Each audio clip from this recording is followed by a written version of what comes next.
Good evening.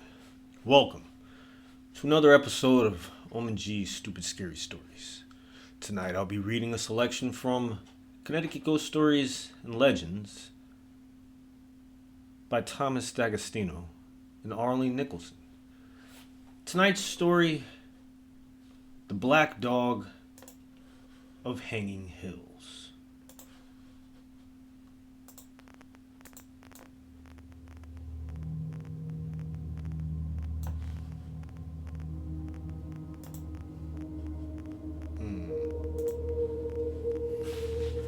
Just the name Hanging Hills evokes trepidation as to what lies within the rocky crags of Merredin's natural wonder. Do not let the name fool you. The Hanging Hills provide breathtaking vistas of the surrounding area. The East Peak is located in the 1,800-acre Hubbard Park, where adventurers can ascend to the top of the stone tower called Castle Craig for a better view of the New England landscape.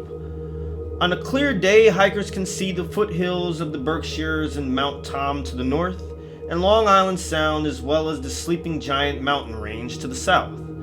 The 32-foot high tower was built in 1900 and stands at an elevation of 976 feet above sea level. Walter Hubbard had the tower built, but as to what inspiration the world traveler drew from has been lost to antiquity. The area known as Hanging Hills and Lamentation Mountain were formed by volcanic action around 200 million years ago when the dinosaurs ruled the land. Lava flowing into the valley cooled and hardened into an igneous rock called basalt. The park and surrounding area is truly a magnificent place to visit, but like many other places in Connecticut, there is a supernatural side that lingers within the very heart of the hills. This supernatural entity comes in the form of a friendly black dog.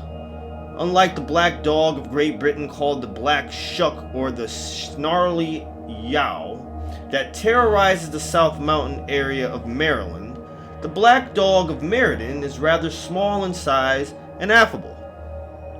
The former two spectral animals are seen as very large and hairy, with blazing red eyes and fierce fangs protruding from their snarling snouts. Although the snarly yow is not considered a death omen, the black shuck is certainly a sight one never wants to behold, for surely death will unveil its wrath upon the beholder. The black dog of the Hanging Hills seems to fall somewhere in between these two creatures of the unnatural world.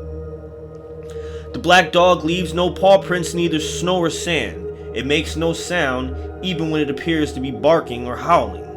Witnesses attest to having seen a misty vapor emanating from its mouth, but otherwise it just moves silently along the trails and paths of the hills.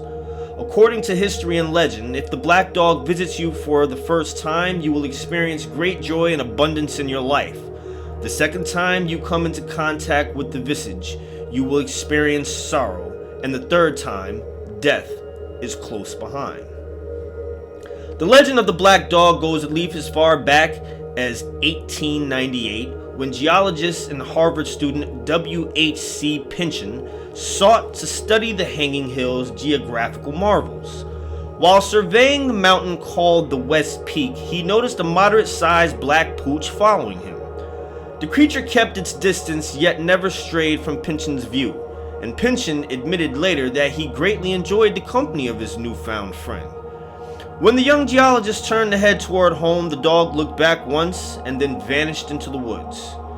3 years later, Pynchon returned to the West Peak with a friend and colleague, Herbert Marshall. Marshall was a geologist with the newly formed United States Geological Survey. Marshall had orated to Pynchon the fact that he had seen the same dog not only once, but twice before while studying the geological treasures that abound in the Hanging Hills. As for the legend, he thought it to be just that and nothing more. The next morning, despite the bitter cold and snow, the two ascended the south face of the West Peak. As they reached the deep fissures in the cliffs, Pynchon made reference to the formations resembling what he pictured as the biblical valley of the shadow of death. His pondering was abruptly interrupted by the sudden halt in Marshall's stride. There, on the rocks above them, was a black dog. It was now the second sighting for Pynchon, but Marshall's third. Pynchon would soon come to say, "We saw his breath steaming from his jaws, but no sound came through the biting air." Marshall turned and uttered, "I did not believe it before. I believe it now." And then, even as he spoke, the fragment of rock on which he stood slipped. There was a cry, a rattle of fragments falling, and I stood alone. Rescuers would later find Marshall's body in the ravine, along with the visage of the macabre black dog standing sentinel high above. The death of his friend and the chance of seeing the ominous canine for the third time was not enough to keep the ardent geologist from completing his studies of the West Peak. He knew that he was doomed when he wrote these words, "I must die sometime. When I am gone, this paper may be of interest to those who remain, for, in throwing light on the manner of my death, it will also throw light on the end of the many victims that the old volcanic hills have claimed." 6 years later, the brave geologist set out to further study the hills. He never came back. His frozen body was found several weeks later in the same spot where his friend Marshall had fallen to his death several years earlier. He was the 5th person in 30 years to meet his fate in the Hanging Hills. Whether his death was the result of the perils of the range or the third time he saw the ominous beast is a mystery that may never be solved. Some claim that the black dog still roams the vicinity of the Hanging Hills. Other incidents and tragedies are attributed to the ghostly beast's presence in the hills. Another account tells of 2 friends who chose to hike the hills for a weekend. One of them chose to scout out the territory during a rainstorm, while the other wisely decided to stay dry and comfortable in the rented room. The dog appeared to the hiker, and he was friendly enough to have the trekker assume it was a neighboring pet. After all, how could such a pleasant creature be an animal of ill omen? When he returned, he told his story to his friend, who mocked him in regard to the legend.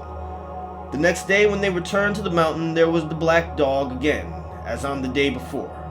It was the man's second sighting. Just as he pointed the phantom out, his footing gave way and he fell, breaking his leg. Both hikers concluded that it would be best to never stray onto the range again, for they now held stock in the legend of the black dog of the Hanging Hills. The park is a beautiful place to visit, but if a black shadow emerges from the trees, seeing it once is all right, but the second or third times are not recommended.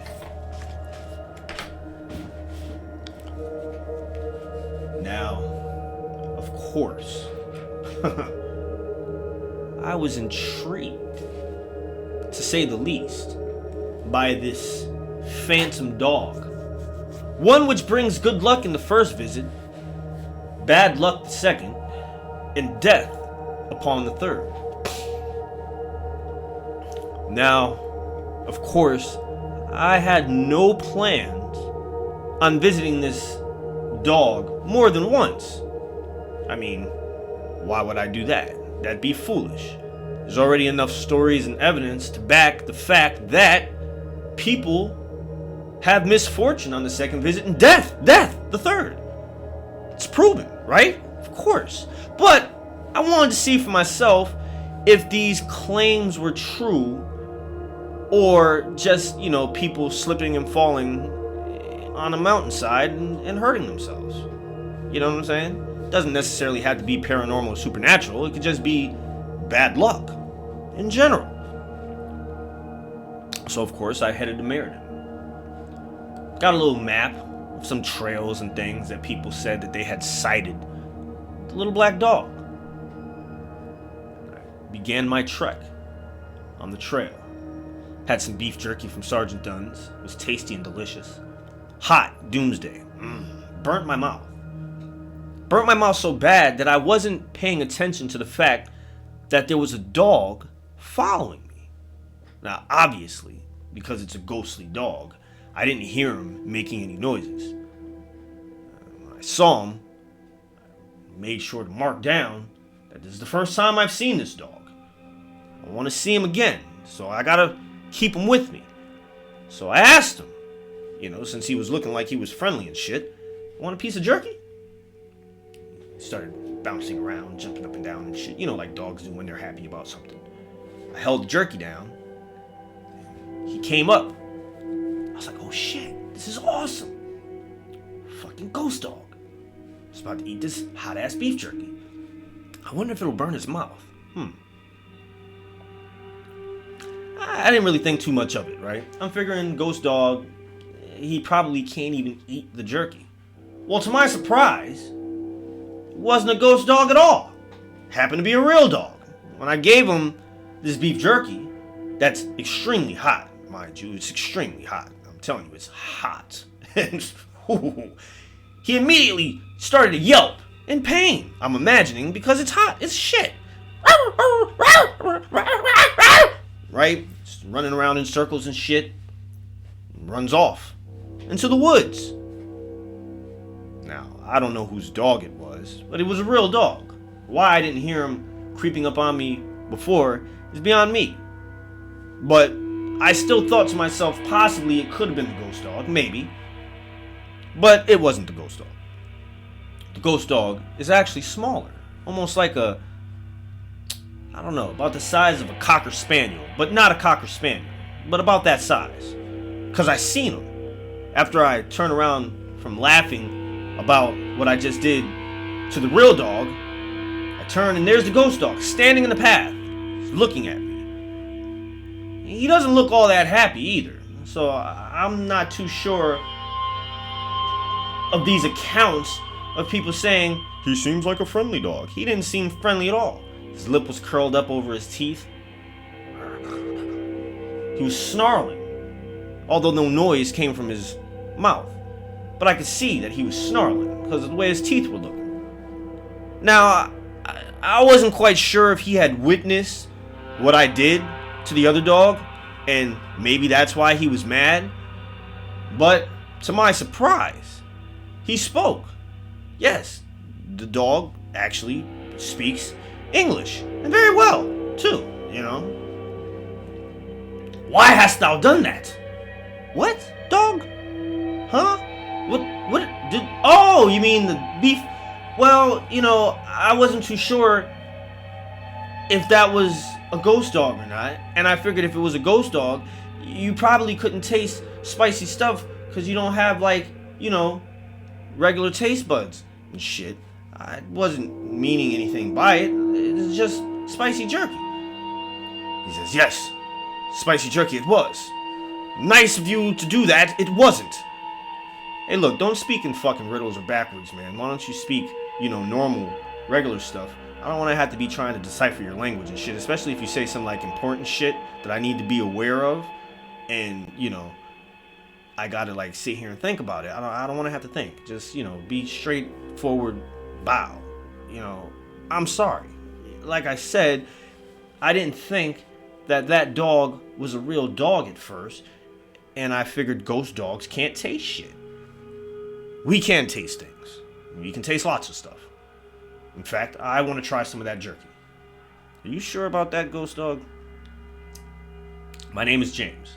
Okay, are you sure about that, James? In fact, James, tell me your story. I'm interested. If you don't mind, I have a little recorder here, and I'll record this and photograph it and video, video evidence, so I can find out the truth. They say, James, that's your name, really, James? Who named you James? And how long have you been wandering around out here and shit, I've been wandering these woods for thousands of years. Thousands of years. Thousands of years. Thousands of years? Thousands of fucking years!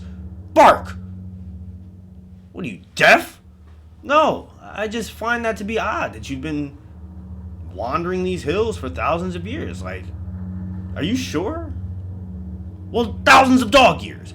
Oh, I understand now, shit. I'm sorry, dog. Here I am, James. Here I am thinking you mean thousands of human years. You mean thousands of dog years, so that's not a lot of time. But, okay, so tell me your story. Let me hear it. Well, I came over with some of the first settlers. I was their dog on the ship. Sailed seas. The high seas, they were. I sailed them with my mates. I used to run around the deck, keep everyone entertained. Entertained, not entertained. I don't even know what the fuck that means. Doesn't mean anything. Entertained is what I kept them. We sailed for months on the high seas. It was a storm. My original owner was washed overboard. Now, he was the one who treated me the nicest. The rest of the crew was quite mean to me. Very mean. We landed here in the New World and met a tribe of Indians. They immediately traded me away. The Indians were quite nice to me. As a matter of fact, they fed me all types of good stuff. I used to seek out little things for them, bring them back trinkets and shit. I had a nice life with them. It was great. But the settlers, my old compatriots, yes, that's what I meant to say, compatriots, my old compatriots, they grew jealous. They saw I was having a wonderful life, growing fat from the food I was being fed by the Native Americans. One of them conspired to poison me. Poison you? Why? I mean, they gave you away. They didn't even want you. No, they didn't. Which is what made it so bad. They lured me away from the Native Americans with steaks. Delicious deer steaks. I was so hungry at the time. I hadn't eaten for like maybe a couple of hours. My new owners were off on a hunting trip. I should have just been patient and waited, but no, I wanted to eat what I wanted to eat, and I wanted to eat it then. And they knew I was a dog, so it's not like I really had much control over what I wanted to do. They showed me a steak, and I chased after it. That's what happened. Here I go, into the woods, and they put the steak down. I went munching on the steak. It's delicious. Oh, God. Venison, so good. Raw, just like I loved it. It was tasty. One of them came up behind me, put a collar around my neck with a chain. It's like, bark, bark, bark, bark, bark, bark, bark. And what happened next, James? Come on, you're keeping me in suspense. What happened? Did they leave you there? Did they beat you to death? I mean, what happened? It was worse. Worse? What could be worse than being beat to death and left there to starve? They fed me quantities of food that I was not used to. And they put alcohol in it. I was drunk. Never been drunk before as a dog. Then they let me go. I wandered around the woods, lost, couldn't find my way. I was drunk, like I said, stumbling over my 4 feet. Paws, rather. I never made it back to the Native American encampment.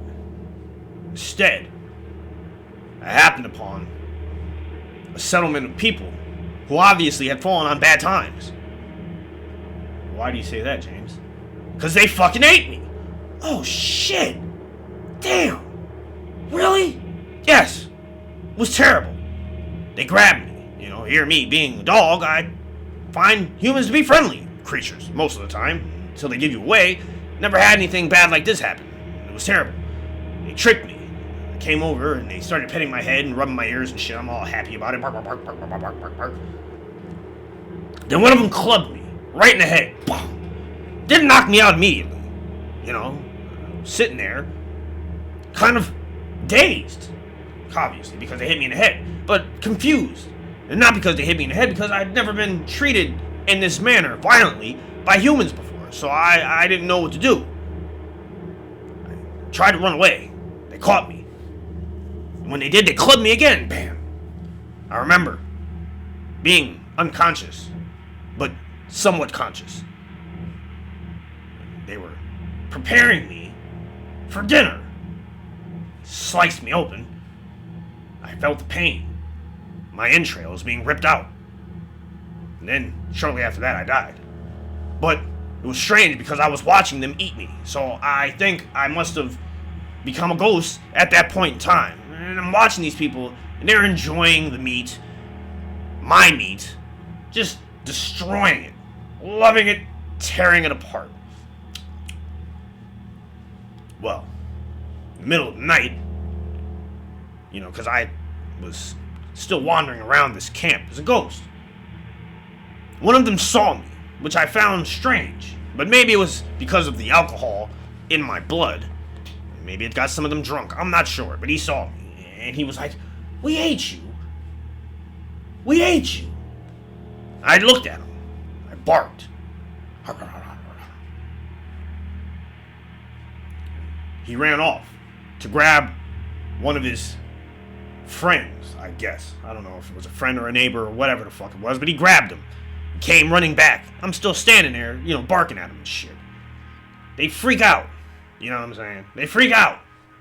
It was then, during this time period, that upon them happened my Native American owners. They saw the remains of my body near the fire. They immediately flew into a rage. Slaughtered the settlement, the people, killed them all. They took my remains, they buried them. Gave me a little stone. They didn't call me James. They had another name for me. I can't remember what it is. I only had it for a very short period of time before I died. So I don't remember. I just remember James. That's what the captain called me. Anyway, back to my story. Native Americans buried me. They said something. Language I didn't understand. And somehow I've been wandering around ever since. Now, nothing bad ever happened to them. Misfortune fell upon those people who were inside that tricked me, fed me, and got me drunk. They ended up having to leave, go back to the old world. They ran out of supplies. And rather than try to fight through another winter, they went back to England. And of course, you know what happened to the settlement that ate me. They got slaughtered. So, to your questions, you can ask now. Alright, dog. Question number 1, right? Since I know your whole story and shit. Is it true, dog? I mean, James. God damn it, I'm sorry, James. I'm talking to you like a fucking dog. I mean, you are a dog, but, you at least speak, so I should give you the respect. Talk to you. Can I pet you? Like, can you feel being pet and shit? Like, can I actually touch you? He's like, you can. I wouldn't advise it. I said, why? Something about the energy, spectral plane. It'll fuck with your whole shit. You don't want that to happen to you. Trust me. Just don't do it. Alright, well, question number 1, James. Is it true what they say? If you are seen 3 times, well, the first time, good fortune. Second time, misfortune. Third time, death. Is that true? It's like, by all means. It's very true. But why? Like, do you have any control over this? Or is it like just some kind of a curse thing? I believe it's a curse. I'm not 100% sure, Usually the first time I see somebody, I'm kind of happy to see them. I follow them around. Bark, bark, bark. I do dog stuff. Second time I see him, I'm kind of like a little bit annoyed. You know what I mean? Because it's like, these are my woods. Like I said, I've been wandering here thousands of years. And, I don't really... the first time I see you, it's okay. But then the second time, I'm kind of like, why are you here? You know what I mean? You already came through here. You don't need to be in here. Like, this is my place. I don't want you here that much. So, like, something happens in the energy, and bad luck happens to these people. Usually, it's just like bad luck, broken leg, stupid shit like that. You would think they'd get the picture and not come back. But then when I see them a third time, I'm just like, oh, you motherfuckers. And some dark energy leaves me, curses them to death. So yes, there is a truth to the 3 times you see me rule. So I don't expect to see you here again. And hopefully the second time I see you, if I do see you again, you'll get the picture. No, I just wanted to see you one time. And I just wanted to see you. I was going to take pictures and shit. But, the fact that you actually talk is pretty cool. So, it's nice to have a conversation with a ghost that's not trying to kill me. At least, I would. I kind of get your whole thing. These are your woods. You don't want people, trudging through here and shit more than once. I don't really see why more than once has anything to do with it. But, I get what you're saying, So I definitely plan on respecting your wishes. Now, Is it 3 times? Like, if you go behind a tree right now and then come back out, does that count as like a second time, or is it like coming back and I see you again after I've left and come back type of thing? He's like, no, you have to leave and come back. You know, it resets after you leave. It doesn't count if you're still in the fucking woods and shit. And I just happen to go behind a tree. I'm like, okay, I just want to make sure, man, because I gotta take a piss. And I'm about to go behind this tree, and I won't see you while I'm pissing, but I don't want to come back out here and see you, and then it's the second time, and then some bad luck happened, and I fucking like fall and break my damn leg and shit. I'll be really hurt and upset. And then, you know, while I'm rolling around on the ground, I might not see you, and then see you again the third time, and then die because, you know, 3 times I've seen you, blah, blah, blah, blah, blah, blah. You know, I don't want that to happen. Nah, it's not gonna happen. Don't worry about it. So, James, would you like to try some of this jerky? It's spicy as shit. It's really good. I got it from Sergeant Dunn. You know what I'm saying? It's tasty jerky. Gave him a piece of the jerky. He tried it. He loved it. I don't know why, because the other dog didn't like it at all, but he loved it. He said it reminded him of the venison that he had that fateful day, which then kind of made him sad and shit. But then he thought about it, and he was like, it's not so bad being a ghost dog and shit. He can still see people. And then he has the power to talk. So, like, I asked him, have you ever talked to anybody else? Or am I, like, the first person you talked to? You're the first guy that I've actually talked to, you know. Most people, when they see me, they just talk to me like a dog, and I don't even bother with that shit. Oh, little doggy, you know, that fucking dog language shit. Like, we actually understand what the fuck you're saying. Don't ask me why I speak English and shit. I guess it's because my master was English, and then I've heard people talk English, but it's changed over the years. So I've just adapted myself to speak the language of most of the people around here. And trust me, it freaks people out enough to see a ghost dog, but a ghost dog that talks would really freak somebody out. Nah, I'm not really in the mood to have people, freaking the fuck out and shit, running through the woods and shit and fucking acting crazy. You seem like the type of guy who's seen some shit. You know what I mean? So that's why I figured I'd talk to you. You know what I mean? And so hopefully we can keep this conversation between the two of us. Because if you go and tell a whole bunch of other people that I talk and shit, then they're gonna be coming up here all the fucking time, and then I might have to cut down the 3 times you see me rule to the first time you see me rule, especially if people come in here and start, hey, dog, heard you talk, could you come over here and have a conversation with us and tell us all your life story? I don't want to do that all the time, you know, once was enough, you know, I kind of feel drained about it. Brings up old memories. I have one more question for you, well, maybe 2, but definitely one.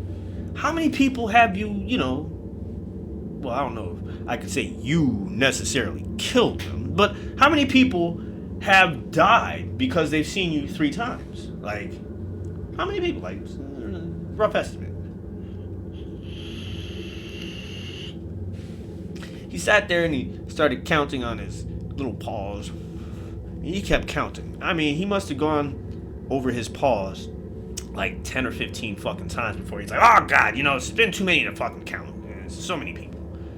Like I said, I've been here many years. And in that time period, trust me, there's been a lot of people who have walked through here one day, they hike, they see me the next day, they hike somewhere else, they walk back the next day, they hike somewhere else. I'm just like, why don't you fucking pick a fucking place and fucking hike in that one fucking place? Why are you fucking hiking all over the goddamn fucking mountain and shit? God damn it.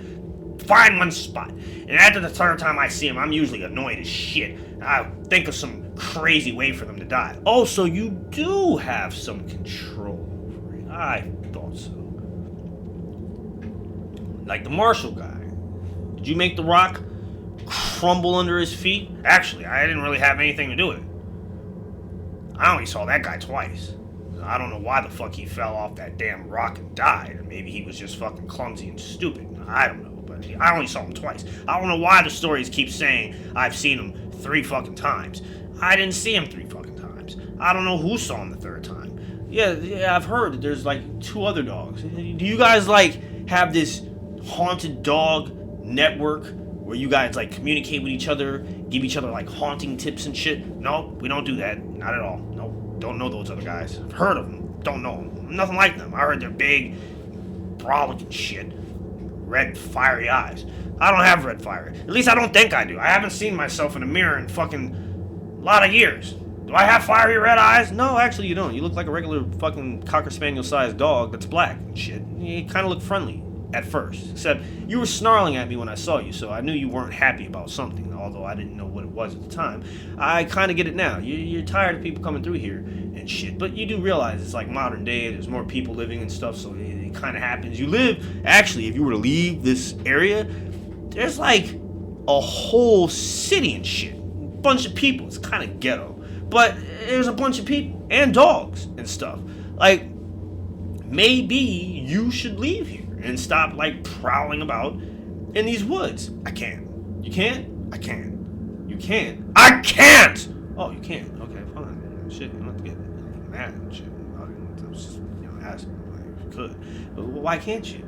My essence, spirit, is forever linked here. I can only go as far as the old settlement where the people who ate me were slaughtered, and to Native American camp that I lived at and was buried. And that's about it. It's about a mile between, distances and shit. I guess, whatever a mile is. Yeah. About a mile. That's what it is. Well, James, I'd love to stay and chit-chat and chop it up with you, but I'm pretty sure you've had enough of the questions and shit. And I've pretty much learned all I need to know. You had a very interesting life. Sounds like it was magnificent until, they ate you and shit. It was kind of cool. I wish you the best. And, maybe you could try.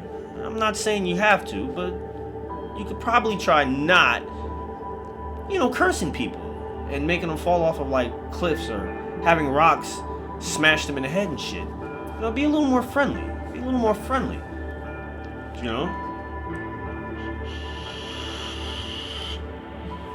He looked at me real quick, nodded his head, and he walked off into the woods. And that's pretty much it, folks. I mean, it was an interesting experience talking to a ghost dog and shit. It was fun for a little while. Then I realized that I was talking to a ghost dog. You know what that looks like? I do. Because I recorded it and then I watched it, and it looked weird because you don't hear any sounds coming from the dog at all. In fact, on my recordings, you don't even see the dog. So for a little while, I thought maybe I was having like a psychotic episode and imagine the whole dog and conversation thing. But then I was like, nah, like, why would I imagine it? It happened. It happened. I'm telling you, it did. And it was cool as fuck. James, the black dog of the Hanging Hills. Now, listen, people. I'm telling you because he told me. If you do go there, and I'm pretty sure a lot of you will, because who doesn't want to go see a talking ghost dog named James? Just go once. And don't tell him I fucking told you that his name is James or that he talks. Don't do that, okay? Please. I don't want him to get, like, mad at me. Not that I'm ever going to go back there again, but I just don't want him to be thinking about it, like, while he's wandering around and shit, somebody comes up and, hey, James, the ghost dog, some guy told us that you're a talking ghost dog. Oh, that son of a bitch. Shit. God damn it, I'm going to have to deal with all these fucking people. So don't do that. If you do happen to run into him and shit, just, look at him like he's a regular dog. And if he talks to you, then talk to him. But don't just, like, go up there just to talk to him and shit. He's not happy about, being bothered and stuff. And only go once. Only go once. Don't go twice. Don't go twice. And definitely don't go 3 times. Once is enough. And pick one spot to camp in. Don't camp one place one night and then go camp someplace else another night and then go camp someplace else another night, because you're only going to get 3 chances. Third strike, you're out. I guess he likes the original form of baseball, whatever it is, because he gave you 3 strikes. That's all you get. 3, and that's it. You're done. You know what I'm saying?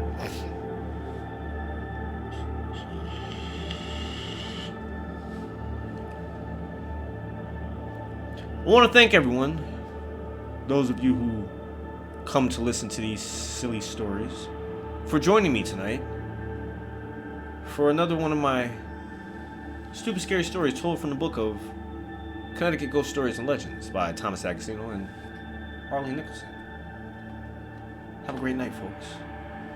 And remember, don't go up there and act like I told you that he talks. Okay? Don't do that.